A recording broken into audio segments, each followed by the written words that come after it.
Bonjour à tout le monde. Bonjour. Oui, je parle. On m'entend? Ah oui, voici Robert. Voilà, et j'espère qu'on va 1, 2, 3, voir la 4. présentation. Très bien. Voilà, aujourd'hui, j'aimerais vous présenter l'inclusion financière. Et dans l'inclusion financière, où nous travaillons dans notre projet de la GAZ pour la promotion de la finance digitale, le thème particulier de Instant Payment. Moi-même, donc je suis Bilal Yenhagen, je suis le chef de projet de l'inclusion financière en Tunisie depuis 2 ans ici Vous en passez Tunisie. pas l'écran? On va... Alors, vous passez l'écran ou pas? Alors, on voit pas encore l'écran. Non, on voit pas encore l'écran. Et je travaille donc depuis 2 ans ici avec mon équipe, dont Robert Fargier qui est venu se joindre à nous. Et j'aimerais d'abord, avant qu'on aille directement dans l'instant payment, vous montrer un petit peu quelques données générales sur l'inclusion financière en Tunisie. Et bon, j'espère qu'on va pouvoir voir enfin l'écran pour que vous puissiez aussi voir comme moi je le vois ici devant. Voici, voilà. Alors, quand on parle d'inclusion financière, on regarde toujours le nombre de comptes et d'accès à des comptes bancaires. Ici, vous voyez qu'en Tunisie, nous avons, à la suite d'une étude avec les résultats qui ont été publiés en 2018, et c'est à peu près resté au même niveau, on parle de 61% de personnes qui ont accès à des institutions financières. En comptant ici la poste. Si on enlève la poste, par contre, on tombe à 36% de personnes qui sont bancarisées dans des banques commerciales.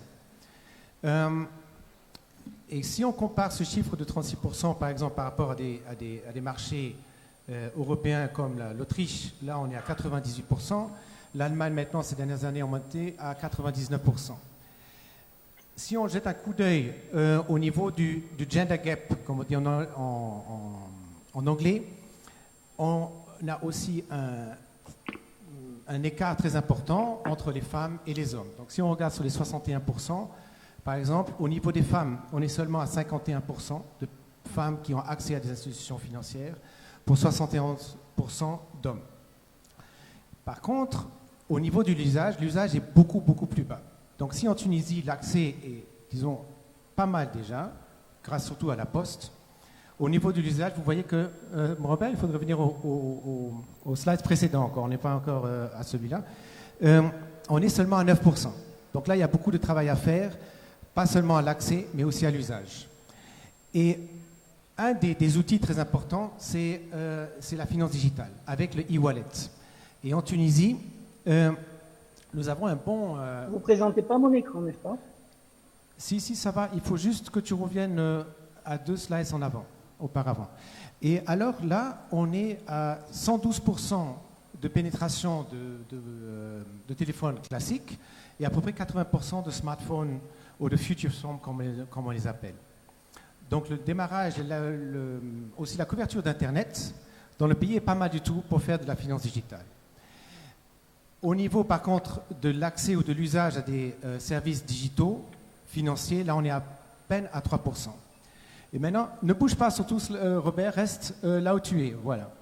Si on fait une comparaison avec les autres pays, on voit qu'en Tunisie, on est vraiment au démarrage. Vous avez, si vous voyez dans la ligne ici, on est bien en dessous du 1 million de e-wallets, et cela, en fait, grâce à la Poste, et grâce au D17 de la Poste. Au niveau des établissements de paiement qui viennent d'être agréés, enfin les premiers l'année passée, on est vraiment à quelques dizaines de milliers puisqu'ils commencent maintenant leur travail. Au niveau des transactions, c'est très très bas. Si vous comparez par exemple avec la Jordanie, un pays très comparable au niveau du nombre d'habitants, au nombre de banques, aussi aux données macroéconomiques, la Jordanie, après le Covid, a vu l'essor de l'utilisation du e-wallet, où on est monté à 1,7 million. Et pour ne pas aller dans tous les détails, si vous jetez un coup d'œil sur la Côte d'Ivoire, qui est un marché très dynamique sur les dernières années, on est monté actuellement à 27 millions de e-wallets. Donc ramener cela à la population adulte, qui en général, il faut être adulte pour ouvrir un e-wallet, un portefeuille électronique. Là, vous avez en moyenne 3 portefeuilles électroniques par habitant. Et maintenant aussi le marché qui fait son effet avec une baisse des prix, etc., avec de nouveaux arrivants. Ici, en Tunisie, on a eu avant-hier la Banque centrale qui a lancé le mobile payment officiellement avec le switch national du mobile, avec donc à côté de ces deux établissements de paiement accrédités et un établissement de paiement qui est relié à ce switch, 6 banques qui vont aussi proposer ou qui proposent déjà, comme on l'a vu aussi hier, ici, des portefeuilles électroniques. Et là, maintenant, Robert, tu peux aller sur le slide suivant. Nous, dans le projet, on travaille dans ce domaine de la finance digitale, avec aussi un fort axe sur l'éducation financière, parce que c'est très important de sensibiliser les utilisateurs et les utilisatrices pour lever les barrières, par exemple, qui ont été mentionnées hier dans l'ouverture, par exemple, par Simarwan et aussi notre ambassadeur d'Allemagne. Et nous travaillons avec les institutions publiques, le ministère des Finances, la Banque centrale et les acteurs du privé, surtout pour développer leur réseau d'agents et les groupes cibles. Et maintenant, voilà, on va vous afficher rapidement nos objectifs, où on cherche surtout à travailler dans les zones rurales et périurbaines avec ces personnes qui ont peu d'utilisation de ces services formels, et particulièrement les femmes. Voilà, je vais maintenant directement laisser la parole à Robert. Robert, the floor is yours. Ah, pardon, excusez-moi. Je voulais bien vous présenter aussi un petit peu rapidement Robert, où je me suis présenté moi-même. Et Robert est un spécialiste du domaine de la finance numérique, avec plus de 35 ans d'expérience. Et pour vous citer juste parmi son très très riche CV et surtout sa très riche expérience dans différents marchés. Une des expériences qui est aussi très importante pour l'Instant Payment, et c'est celle de la BCAO, de la Banque centrale des États d'Afrique de l'Ouest, où il a soutenu l'instauration, la mise en place du Instant Payment, donc sur tous les pays de la zone de la BCAO. Voilà, Robert, à toi la parole. Merci beaucoup, Bilal. Je ne sais pas si vous m'entendez bien dans la salle. Nous avons fait les tests, mais... Oui, nous t'entendons, tu peux y aller. Parfait. Déjà, je voudrais saluer cette honorable assemblée depuis une ville méditerranéenne qui s'appelle Marseille, donc de l'autre côté de Tunis. Et je vous envoie nos meilleures salutations depuis ici. Et je voudrais remercier les organisateurs de cet événement, vraiment de très haute tenue, de pouvoir permettre, grâce à la technique, de pouvoir m'exprimer depuis Marseille. Merci déjà. Je vous propose parler des évolutions des paiements numériques actuels. Hier déjà, le gouverneur en a parlé beaucoup avec la mise en place du switch mobile en Tunisie, mais d'autres pays avaient déjà effectué ce type de démarche. Et on examinera ensemble comment en fait ces nouveaux paiements numériques ont un impact sur l'économie et plus spécifiquement sur l'inclusion financière, qui est chère à GIZ. Je vais vous proposer, court, on va faire quelques hypothèses. Je vais vous proposer déjà de rappeler quelques notions de base. Donc, je vais dire back to the basics, mais ça va être les seuls mots d'anglais que je vais vous utiliser. Et je ne pourrai pas vous parler en arabe non plus, donc je vais rester en français. Et l'important, c'est de comprendre qu'à l'heure actuelle, un certain nombre de monnaies qui existent. La monnaie que l'on connaît et qui est très utilisée dans nos pays, et notamment en Afrique, la monnaie scripturale, la monnaie électronique et très prochainement, on en parlera également, la monnaie numérique de banque centrale. Toutes ces monnaies-là, elles ont deux types de supports. Un support plutôt physique pour les tiers, ce qu'on appelle les espèces, et un support plutôt électronique qui sont sur des comptes, soit des comptes bancaires, soit des comptes de monnaie électronique. Donc je vous fais un peu le panorama. En fait, pour nous, dans le cadre de l'inclusion financière, dans le cadre de faire en sorte que les citoyens puissent utiliser très facilement l'argent sous forme numérique. Dans ce cadre-là, notre métier, c'est de faire en sorte que toutes les transactions qui s'effectuent en mode physique par des espèces puissent basculer, puissent faire le mode électronique, et notamment par l'utilisation soit de la carte, comme on le fait déjà depuis longtemps en Tunisie et dans d'autres pays, bien sûr, mais plus principalement grâce aux nouvelles technologies sur les smartphones et notamment sur les applications qu'offrent maintenant les fintechs et les institutions financières. Donc ça va être notre souhait. Juste pour signaler très rapidement que le monde des paiements est extrêmement se constitue de plusieurs acteurs, tous les acteurs sont importants. Le premier d'entre eux sont les régulateurs, dont la Banque centrale. Et hier, si vous avez écouté attentivement, vous avez vu que plusieurs projets de la Banque centrale sont particulièrement importants, notamment pour l'inclusion financière. Bien sûr, régulés par ces régulateurs, nous avons les institutions financières, qui sont maintenant au nombre de 3 types, les banques, les microfinances et les établissements de paiement, qui sont parfois appelés aussi les établissements de monnaie électronique. En fait, aujourd'hui, il y a une véritable inclusion, en fait, on va dire, de l'ensemble des institutions financières au niveau africain, mais également au niveau mondial, pour faire en sorte que l'ensemble soit régulé de la même manière ou de façon assez cohérente par les banques centrales. Ensuite, nous avons tout ce qui est système interopérable que vous connaissez, les systèmes cartes. Ce qui est nouveau maintenant, c'est qu'on commence à voir apparaître des systèmes interopérables sur tout ce qui concerne le virement instantané. Donc, le switch mobile, on va voir tout à l'heure, c'est du virement instantané, et ces systèmes sont en train de se mettre en place, et on peut envisager qu'à terme, on devrait pouvoir les interconnecter les uns avec les autres, au niveau mondial.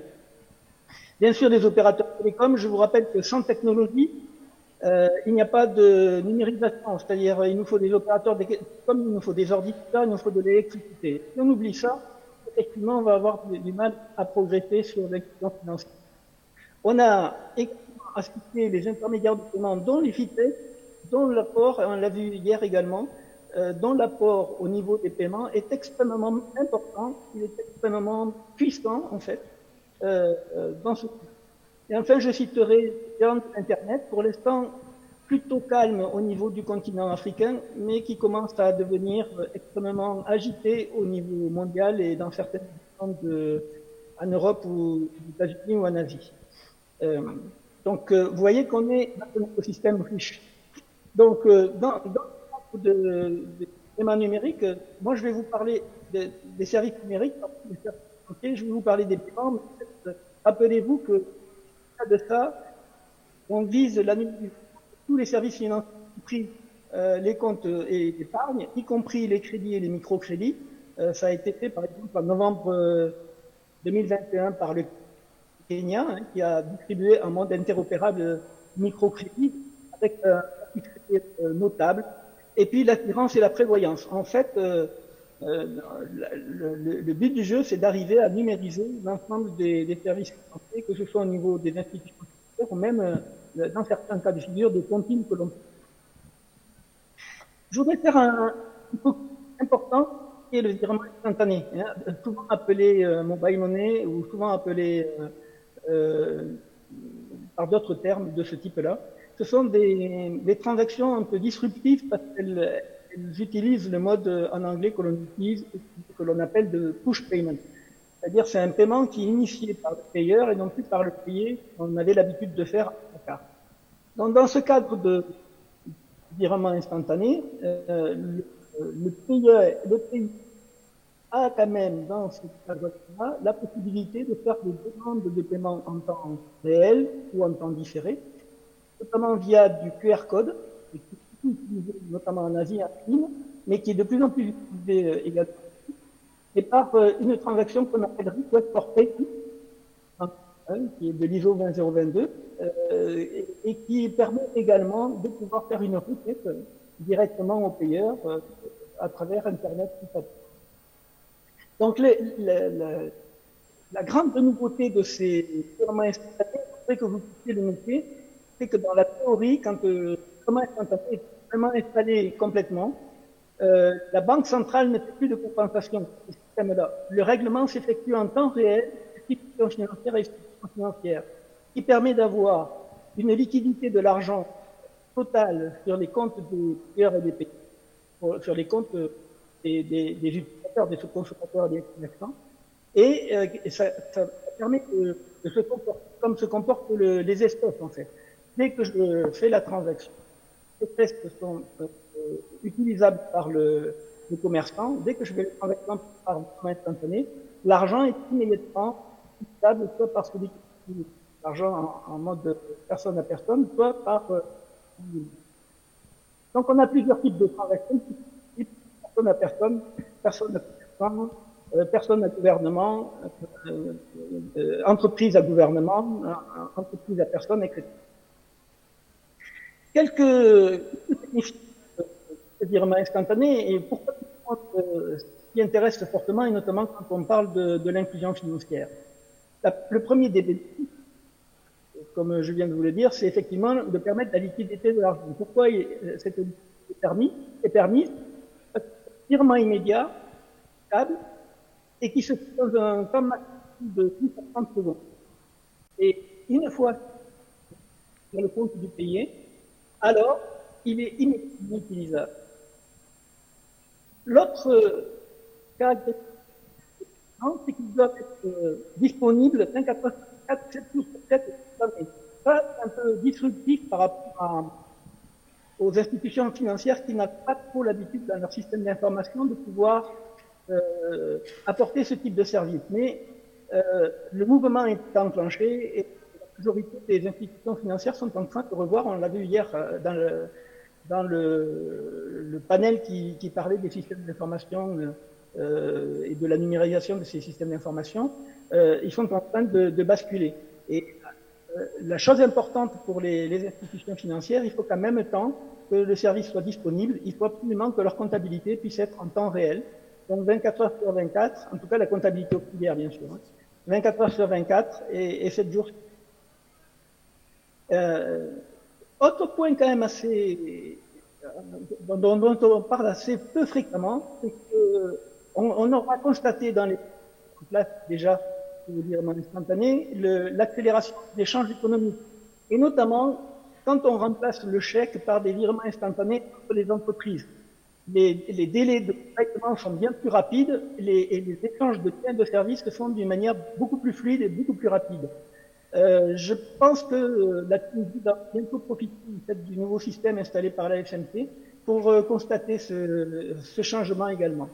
Et enfin, je voudrais insister sur le fait que ces virements numériques luttent naturellement contre la corruption et la fraude, ce qui n'était pas le cas des espèces, hein, bien entendu, tout le monde le sait. Mais c'est important, et notamment ça peut donner plus confiance au niveau des citoyens qui sont impliqués dans l'inclusion financière. Alors, il y a tout un tas de cas d'usage sur le virement instantané dont j'ai parlé tout à l'heure, mais il y a des cas d'usage qui étaient jusqu'à présent un peu lourds à mettre en place, comme par exemple, je vends ma voiture d'occasion, et il fallait que j'aille faire un chèque, ça prenait un certain temps, etc. Avec des virements instantanés, je peux virer l'argent pendant que la personne est en face de moi. Robert, j'ai un point à... Et si j'ai l'argent sur mon compte, je lui donne et tout est réglé en moins de 3 minutes. Voilà des cas d'usage dont on parle peu. Alors, c'est peut-être pas pour l'inclusion financière, peut-être pas des biens des voitures. Allô, Robert. Mais le prix, c'est le même. Wow. Allô, Robert. Voilà, Robert, allô, tu m'entends? Oui. Voilà. Hassan, le Maduration, vient de m'indiquer qu'on est pratiquement à la fin de notre temps. Donc, peut-être si en une ou deux phrases... Je vais passer un ou deux slides. Ça va aller. Le problème, c'est que vraiment, on a dépassé le temps. Donc, peut-être si en une ou deux phrases, tu voulais bien conclure pour qu'on puisse leur redonner la parole. Voilà. Très bien. Merci beaucoup. Donc, on vous laissera les slides par rapport à ça. Voilà. Sur les bénéfices, donc, vous pourrez voir la partie sur la facilité et de permettre de rendre l'acte de paiement beaucoup plus simple et en tout lieu. Moi, je voudrais qu'on puisse dire deux mots de choses. Premièrement, que le simple fait d'utiliser le virement instantané, ça suffira pas. Il faudra quand même accompagner en fait le mouvement par rapport à l'inclusion financière de services complémentaires, de l'éducation financière numérique, d'égalité de traitement, de prendre en compte le handicap, de prendre en compte la fiscalité pour les accepteurs, c'est-à-dire pour les commerçants, de prendre en compte tous les nouveaux systèmes d'acceptation qui sont nécessaires, notamment à partir de smartphones, et d'avoir un service qui soit accessible partout, y compris dans les zones les plus reculées des pays, des différents pays qui le mettent en place. Et enfin, ce que je voudrais conclure, c'est que on a la capacité en fait de développer le paiement marchand. Jusqu'à présent, le comportement des utilisateurs, c'était d'aller sur un gap pour retirer de l'effet à partir d'un compte. Aujourd'hui, à partir du moment où on sait faire du virement instantané, on a des motivations pour pouvoir directement utiliser le compte chez les commerçants, comme par exemple ne plus avoir d'espèces sur soi, comme combattre les pandémies, j'ai plus besoin de toucher quoi que ce soit, alors que les microbes se propagent à travers les espèces, par exemple, de réduire les coûts. On a des technologies pour ça, on a les technologies de sans contact qui sont déjà installées en Tunisie, on a des technologies d'application mobile avec des applications extrêmement modernes aujourd'hui. On a la réglementation qui se met en place, elle a déjà été, elle a bien évolué déjà, elle va continuer d'évoluer. Et en plus, on a tout le panel pour le gouvernement de mettre en place des incitations, que ce soit des aides sociales, de la fiscalité adaptée, de telle manière que les plus fragiles puissent profiter de ces nouveaux systèmes de paiement. Je vous remercie beaucoup de votre attention. Merci. Merci beaucoup, Monsieur Robert, pour cette intervention